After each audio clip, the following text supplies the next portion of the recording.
ನಿನ್ನೆಯ ಕಾಂಗ್ರೆಸ್ ಸಮಾವೇಶದಲ್ಲಿ ಬಿಜೆಪಿ ಹಾಗೂ ಜೆಡಿಎಸ್ನ ವಿರುದ್ಧ ತೀವ್ರ ವಾಗ್ದಾಳಿಯನ್ನು ನಡೆಸಿದ್ದಂತಹ ಡಿ.ಕೆ. ಶಿವಕುಮಾರ್ಗೆ ಇವತ್ತು ಸೂಕ್ತ ತಿರುಗೇಟನ್ನು ಕೊಟ್ಟಿರ್ತಕ್ಕಂಥ ಕೇಂದ್ರ ಸಚಿವ ಜೆಡಿಎಸ್ನ ವರಿಷ್ಠ ಎಚ್.ಡಿ. ಕುಮಾರಸ್ವಾಮಿ ಅವರು ಇದೀಗ ಡಿ.ಕೆ. ಶಿವಕುಮಾರ್ ಅವರ ಮೇಲೆ ಬಹುದೊಡ್ಡ ಒಂದು ಬಾಂಬನ್ನು ಸಿಡಿಸೋದ್ರ ಮೂಲಕ ರಾಜ್ಯ ರಾಜಕಾರಣದಲ್ಲಿ ಒಂದು ರೀತಿಯ ತಲ್ಲಣವನ್ನು ಸೃಷ್ಟಿಸಿದ್ದಾರೆ ಅಂತಕ್ಕಂಥ ಮಾತುಗಳು ಕೇಳಿ ಬರ್ತಾ ಇದ್ದಾವೆ.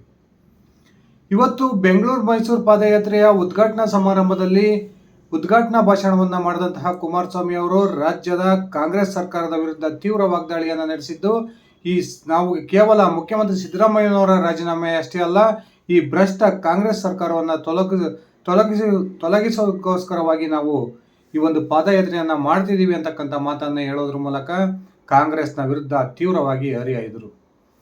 ಇದೇ ಸಂದರ್ಭದಲ್ಲಿ ಮಾತನಾಡಿದಂತಹ ಕುಮಾರಸ್ವಾಮಿ ಅವರು ರಾಜ್ಯದ ಕಾಂಗ್ರೆಸ್ ಸರ್ಕಾರದ ವಿರುದ್ಧ ವಾಗ್ದಾಳಿಯನ್ನು ನಡೆಸಿ, ನಮ್ಮ ಮತ್ತು ಬಿಜೆಪಿಯ ಸಂಬಂಧ ಅಣ್ಣ ತಮ್ಮಂದಿರ ರೀತಿಯ ಸಂಬಂಧ ಆಗಿದೆ. ಈ ಒಂದು ಸಂಬಂಧವನ್ನು ಯಾರೇ ಆದರೂ ಕೂಡ ಅದನ್ನು ಬೇರೆ ಮಾಡೋದಕ್ಕೆ ಸಾಧ್ಯ ಇಲ್ಲ ಅಂತಕ್ಕಂಥ ಮಾತನ್ನು ಹೇಳೋದ್ರ ಮೂಲಕ ಬಿಜೆಪಿ ಹಾಗೂ ಜೆಡಿಎಸ್ನ ಮೈತ್ರಿಯನ್ನು ಇನ್ನಷ್ಟು ಗಟ್ಟಿಗೊಳಿಸ್ತಕ್ಕಂಥ ಪ್ರಯತ್ನಕ್ಕೆ ಕೈ ಹಾಕಿದ್ದಾರೆ. ಬನ್ನಿ ಸ್ನೇಹಿತರೆ, ನಿಜಕ್ಕೂ ಕೂಡ ಡಿ.ಕೆ. ಶಿವಕುಮಾರ್ ಅವರ ವಿರುದ್ಧ ಯಾವ ಒಂದು ಬಾಂಬನ್ನು ಎಚ್.ಡಿ. ಕುಮಾರಸ್ವಾಮಿ ಅವರು ಹಾಕಿದ್ರು. ನಿಜಕ್ಕೂ ಕೂಡ ಎಚ್.ಡಿ. ಕುಮಾರಸ್ವಾಮಿ ಅವರು ಈ ಒಂದು ಪಾದಯಾತ್ರೆಯ ಉದ್ಘಾಟನಾ ಸಮಾರಂಭದ ಭಾಷಣದಲ್ಲಿ ಏನೆಲ್ಲ ವಾಗ್ದಾಳಿಯನ್ನು ನಡೆಸಿದ್ರು ತಿಳ್ಕೊಂಡು ಬರೋಣ. ಅದಕ್ಕಿಂತ ಮುಂಚೆ ನೀವಿನ್ನು ನನ್ನ ಇಟಿಗೆ ಮತ್ತು ಯೂಟ್ಯೂಬ್ ಚಾನಲ್ಗೆ ಸಬ್ಸ್ಕ್ರೈಬ್ ಆಗಿಲ್ಲ ಅಂದರೆ ದಯವಿಟ್ಟು ಸಬ್ಸ್ಕ್ರೈಬ್ ಮಾಡಿಕೊಂಡು ಬೆಲ್ ಬಟನ್ನ ಕ್ಲಿಕ್ ಮಾಡಿ. ನಾನು ಕೊಡ್ತಕ್ಕಂಥ ಮಾಹಿತಿ ನಿಮ್ಗೆ ಇಷ್ಟ ಆಗಿದ್ರೆ ಈ ವಿಡಿಯೋಗೆ ಲೈಕ್ ಮಾಡಿ, ಶೇರ್ ಮಾಡಿ, ಕಮೆಂಟ್ ಮಾಡಿ. ಮುಖ್ಯಮಂತ್ರಿ ಸಿದ್ದರಾಮಯ್ಯನವರ ವಿರುದ್ಧ ಕೇಳಿ ಬಂದಿರತಕ್ಕಂಥ ಮೂಢ ಹಗರಣವನ್ನೇ ಮುಂದಿಟ್ಕೊಂಡು ಇದೀಗ ಬೆಂಗಳೂರಿನಿಂದ ಮೈಸೂರಿನ ಪಾದಯಾತ್ರೆ ಮಾಡ್ತಿರ್ತಕ್ಕಂಥ ಬಿಜೆಪಿ ಹಾಗೂ ಜೆಡಿಎಸ್ ಮೈತ್ರಿ ಪಕ್ಷಗಳು ಇದೀಗ ರಾಜ್ಯದ ಮುಖ್ಯಮಂತ್ರಿಯವರನ್ನ ತೀವ್ರ ಸಂಕಷ್ಟಕ್ಕೆ ಸಿಲುಕಿಸಿದ್ದಾರೆ.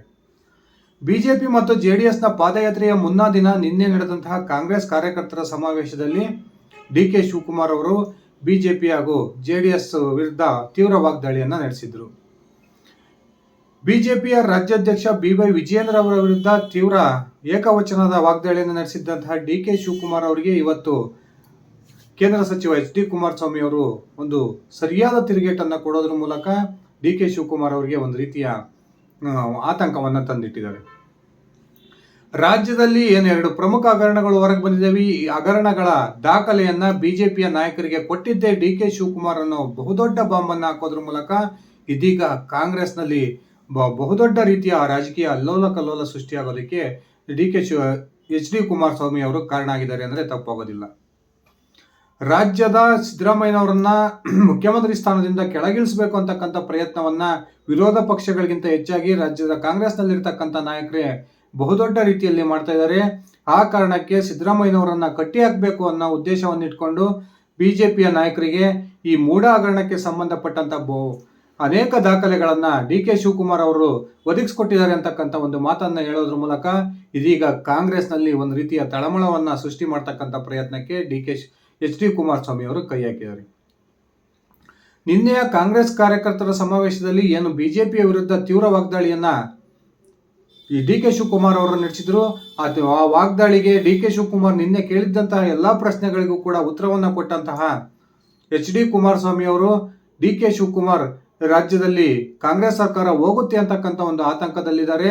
ಅವರು ನಡ್ಕೊಳ್ತಕ್ಕಂಥ ರೀತಿಯನ್ನು ನೋಡಿದ್ರೆ ಅವ್ರಿಗೆ ಈಗಾಗಲೇ ಒಂದು ರೀತಿಯ ಭಯ ಶುರುವಾಗಿದೆ ಅಂತಕ್ಕಂಥ ಮಾತನ್ನ ಹೇಳೋದ್ರ ಮೂಲಕ ಕಾಂಗ್ರೆಸ್ಗೆ ತೀವ್ರ ಮುಜುಗರವನ್ನು ತರ್ತಕ್ಕಂಥ ಪ್ರಯತ್ನವನ್ನ ಮಾಡಿದರು.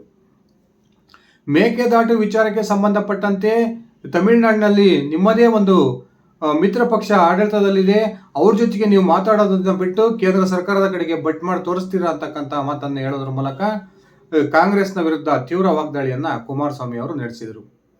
ಅದಾದ ನಂತರ ರಾಜ್ಯದಲ್ಲಿ ಸಿದ್ದರಾಮಯ್ಯನವರು ಮುಖ್ಯಮಂತ್ರಿ ಸ್ಥಾನಕ್ಕೆ ರಾಜೀನಾಮೆಯನ್ನು ಕೊಟ್ಟರೆ ನಮಗೆ ಸಮಾಧಾನ ಆಗೋದಿಲ್ಲ, ಅದರ ಬದಲಾಗಿ ರಾಜ್ಯದಲ್ಲಿರ್ತಕ್ಕಂಥ ಭ್ರಷ್ಟ ಕಾಂಗ್ರೆಸ್ ಸರ್ಕಾರವನ್ನು ತೊಲಗಿಸಬೇಕು ಅನ್ನೋ ಕಾರಣಕ್ಕೆ ನಾವು ಪಾದಯಾತ್ರೆಯನ್ನ ಮಾಡ್ತಿದ್ದೀವಿ ಅಂತಕ್ಕಂಥ ಮಾತನ್ನ ಹೇಳೋದ್ರ ಮೂಲಕ ನಮ್ಮ ಒಂದು ಗುರಿ ಏನಿದ್ರು ರಾಜ್ಯದ ಕಾಂಗ್ರೆಸ್ ಸರ್ಕಾರವನ್ನು ತೊಲಗಿಸಿ ರಾಜ್ಯದಲ್ಲಿ ಜನಪರವಾಗಿರ್ತಕ್ಕಂಥ ರೈತ ಪರವಾಗಿರ್ತಕ್ಕಂಥ ಬಿಜೆಪಿ ಜೆಡಿಎಸ್ ಮೈತ್ರಿಕೂಟದ ಸರ್ಕಾರವನ್ನ ಅಧಿಕಾರಕ್ಕೆ ತರ್ತೀವಿ ಅಂತಕ್ಕಂಥ ಮಾತನ್ನ ಹೇಳೋದ್ರ ಮೂಲಕ ಇದೀಗ ರಾಜ್ಯ ರಾಜಕೀಯದಲ್ಲಿ ಒಂದು ರೀತಿಯ ತೀವ್ರ ಸಂಚಲನಕ್ಕೆ ಕಾರಣ ಆಗಿದ್ದಾರೆ.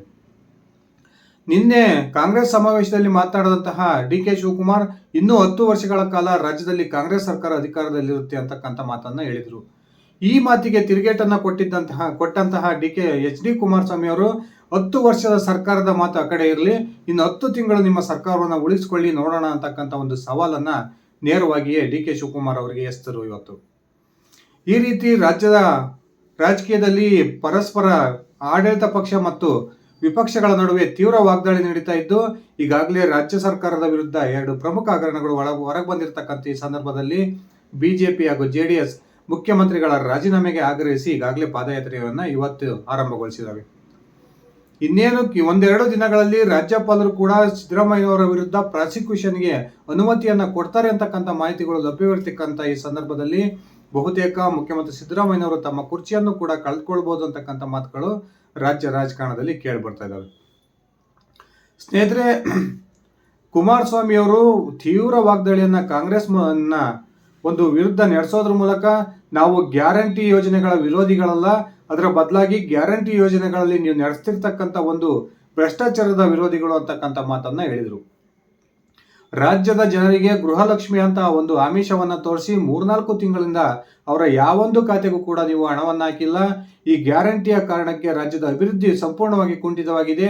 ರಾಜ್ಯದ ಜನ ನಿಮ್ಮ ಸರ್ಕಾರದ ವಿರುದ್ಧ ಬೇಸತ್ತಿದ್ದಾರೆ.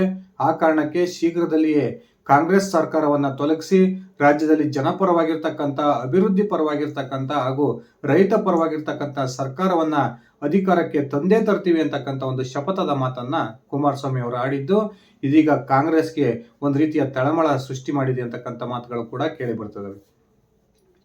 ಸ್ನೇಹಿತರೆ, ನಿಮ್ಮ ಅಭಿಪ್ರಾಯದ ಪ್ರಕಾರ ಕುಮಾರಸ್ವಾಮಿ ಹೇಳಿದ ಮಾತಿನಂತೆ ರಾಜ್ಯದಲ್ಲಿ ಕಾಂಗ್ರೆಸ್ ಸರ್ಕಾರ ಪತನವಾಗುತ್ತಾ, ಅಥವಾ ಅರವಿಂದ್ ಕೇಜ್ರಿವಾಲ್ ಅವರಂತೆಯೇ ಮುಖ್ಯಮಂತ್ರಿ ಸಿದ್ದರಾಮಯ್ಯನವರು ಕೂಡ ಬಂಡತನವನ್ನು ಪ್ರದರ್ಶಿಸಿ ತಮ್ಮ ಮುಖ್ಯಮಂತ್ರಿ ಸ್ಥಾನದಲ್ಲಿ ಮುಂದುವರಿತಾರ? ದಯವಿಟ್ಟು ನಿಮ್ಮ ವೈಯಕ್ತಿಕ ಅಭಿಪ್ರಾಯವನ್ನ ಕಮೆಂಟ್ ಮಾಡಿ. ಇದಿಷ್ಟಾಗಿತ್ತು ಸ್ನೇಹಿತರೆ ನನ್ನ ಇವತ್ತಿನ ಈ ವಿಡಿಯೋ. ನಾನು ಕೊಟ್ಟಿರ್ತಕ್ಕಂಥ ಮಾಹಿತಿ ನಿಮ್ಗೆ ಇಷ್ಟ ಆಗಿದ್ರೆ ಈ ವಿಡಿಯೋಗೆ ಲೈಕ್ ಮಾಡಿ, ಶೇರ್ ಮಾಡಿ, ಕಮೆಂಟ್ ಮಾಡಿ. ನೀವು ನನ್ನ ಇಟ್ಗೆ ಹೇಮಂತ್ ಯೂಟ್ಯೂಬ್ ಚಾನಲ್ಗೆ ಸಬ್ಸ್ಕ್ರೈಬ್ ಮಾಡ್ಕೊಂಡಿಲ್ಲ ಅಂದರೆ ದಯವಿಟ್ಟು ಸಬ್ಸ್ಕ್ರೈಬ್ ಮಾಡಿಕೊಂಡು ಬೆಲ್ ಬಟನ್ ಅನ್ನು ಕ್ಲಿಕ್ ಮಾಡಿ. ಧನ್ಯವಾದಗಳು ಸ್ನೇಹಿತರೆ, ಶುಭ ದಿನ.